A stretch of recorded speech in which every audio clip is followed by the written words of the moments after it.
नमस्कार साथियों। कल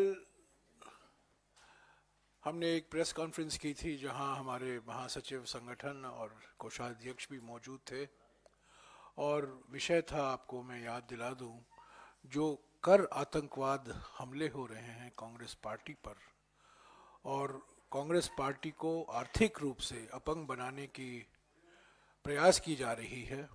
जो बीजेपी सरकार, मोदी सरकार लगी हुई है, उसके बारे में जो कुछ जानकारी हमारे पास थी हमने आपके द्वारा देश के सामने रखा। ये नोटबंदी को आगे ले चलता है। 2016 में नोटबंदी हुआ था और जो अभी कांग्रेस पार्टी के खिलाफ एक अभियान चलाया जा रहा है मोदी सरकार के द्वारा, ये खाता बंदी है। ये नोटबंदी नहीं है, ये खाता बंदी है। हमारे सारे खाते को बंद करने की कोशिश की जा रही है, पर हम इससे हम डरते नहीं हैं। हम लड़ रहे हैं एपेलेट ट्राइब्यूनल में और अगर ज़रूरत पड़े हम न्यायालय में भी जाएंगे। पर आज जो विषय कल मैंने जिक्र किया था संक्षिप्त में, पर आज जो मैं विषय लेना चाहता हूँ, ये अगर कांग्रेस पार्टी के खिलाफ जो किया जा रहा है, एक तरफ से उत्पीड़न की राजनीति और प्रतिशोध की राजनीति को दर्शाता है। आज जो मैं विषय उठा रहा हूँ वो हफ्ता वसूली का प्रतीक है। ये ब्लैकमेल की राजनीति है और जिस तरीके से ईडी, सीबीआई और इनकम टैक्स की संस्थाएं का दुरुपयोग हुआ है। कल पॉलिटिकल पार्टी, राजनीतिक दल के खिलाफ जो कार्रवाई की गई थी उसके बारे में हमने जानकारी दी और आज मैं आपको जानकारी देना चाहता हूं कि यही संस्थाएं हमारी निजी कंपनियों के खिलाफ किस तरीके से दुरुपयोग हो रहा है ताकि उनसे चंदा लिया जाए, हफ्ता वसूली की जाए। आज सुबह हमारे महासचिव संगठन के.सी. वेणुगोपाल जी ने वित्त मंत्री को एक खत भी लिखा है। ये रहे खत, इसकी कॉपी आपको मिल जाएगी। 3 पेज का खत है, इसमें सारे डिटेल हैं और ये जानकारी कई डिजिटल न्यूज़ साइट में भी प्रकाशित हुए हैं और ये सारी जानकारी इलेक्शन कमीशन, चुनाव आयोग के वेबसाइट से ही प्राप्त हुए हैं। ये कॉपी, इन खत की कॉपी आपको मिल जाएगी। आज सुबह ही हमने, हमारे महासचिव संगठन ने वित्त मंत्री को खत लिखा है इसके बारे में और मोटे तौर से ये बात ये है कि 2018-19 और 2020-23 वित्तीय वर्षों में, इन 4 वर्षों में करीब 30 निजी कंपनियों के खिलाफ ईडी की कार्रवाई की शुरुआत हुई, सीबीआई की जांच की शुरुआत हुई, इनकम टैक्स की जांच की शुरुआत हुई। करीब 30 कंपनियां हैं। इसके नाम भी इलेक्शन कमीशन के वेबसाइट में मौजूद हैं, आप देख सकते हैं। ये प्रकाशित भी हुआ है कुछ कंपनियों के नाम। 30 कंपनियां हैं जिनके खिलाफ ईडी, सीबीआई और इनकम टैक्स छोड़े गए हैं और इनसे इन 4 सालों में बीजेपी पार्टी को 335 करोड़ रुपया चंदा मिला है।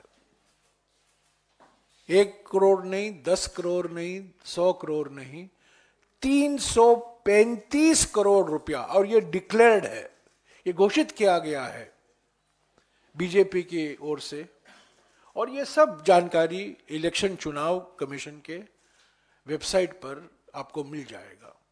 30 कंपनियां हैं।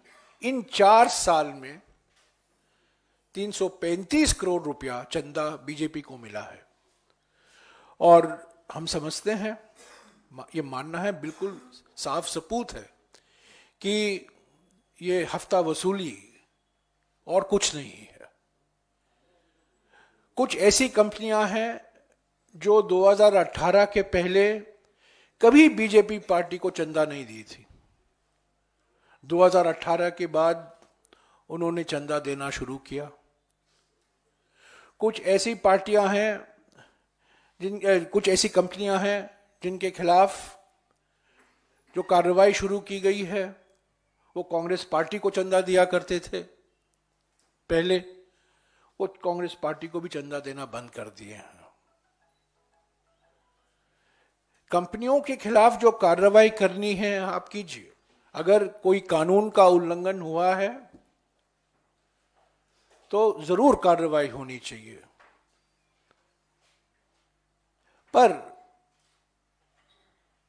धमकी देकर, ईडी के द्वारा धमकी देकर, सीबीआई के द्वारा धमकी देकर और इनकम टैक्स के द्वारा धमकी देकर उन्हीं कंपनियों से, उन्हीं निजी कंपनियों से चंदा देना, मैं समझता हूं ये बिल्कुल साफ दर्शाता है कि मूल मकसद क्या था। ईडी, सीबीआई और इनकम टैक्स की जांच का मूल मकसद यही था, हफ्ता वसूली। ये ब्लैकमेल की राजनीति का एक मिसाल है। तो हमारे ओर से हमारे महासचिव संगठन ने वित्त मंत्री को लिखा है कि ये बिल्कुल नामुमकिन है। हालांकि मोदी है तो मुमकिन है, ऐसे ही जो कारनामे होते हैं इन्हीं के कार्यकाल में हुआ है। कभी किसी राजनीतिक दल का खाता बंद नहीं हुआ है, किसी पर इनकम टैक्स का नोटिस इतनी भारी मात्रा में नहीं आया है, और इस तरह किसी निजी कंपनियों के खिलाफ कार्रवाई नहीं की गई है ताकि उनसे आप चंदा हासिल करें। तो हमने इसकी जांच की मांग की है। हमने सवाल भी उठाए हैं वित्त मंत्री से, जो आप पढ़ेंगे। तो हमने 3 सवाल उठाए हैं। एक सवाल तो यह है कि क्या आपने तो अर्थव्यवस्था पर श्वेत पत्र प्रकाशित किया, क्या आप हफ्ता वसूली पर एक श्वेत पत्र प्रकाशित करेंगे? क्या जनता को विश्वास में लेंगे कि आपके पार्टी को चंदा मिला है, कहां कहां से चंदा मिला है? और ये विषय और भी महत्व रखता है क्योंकि सुप्रीम कोर्ट ने कहा है कि इलेक्ट्रल बॉन्ड परियोजना हमारे संविधान के खिलाफ है। दूसरा जो सवाल हमने उठाया है कि आप अगर, जैसे कि आप दावा करते हैं कि आपका फाइनेंसिंग, दल का पार्टी का फाइनेंसिंग बिल्कुल पारदर्शिता से होता है, आपको कोई छुपाने की जरूरत नहीं है। अगर ये बात सही है कि जो जानकारी आई है चुनाव आयोग के वेबसाइट में, जो जानकारी ली गई है इन न्यूज़ पोर्टल के द्वारा, क्या उसका आप खंडन करेंगे?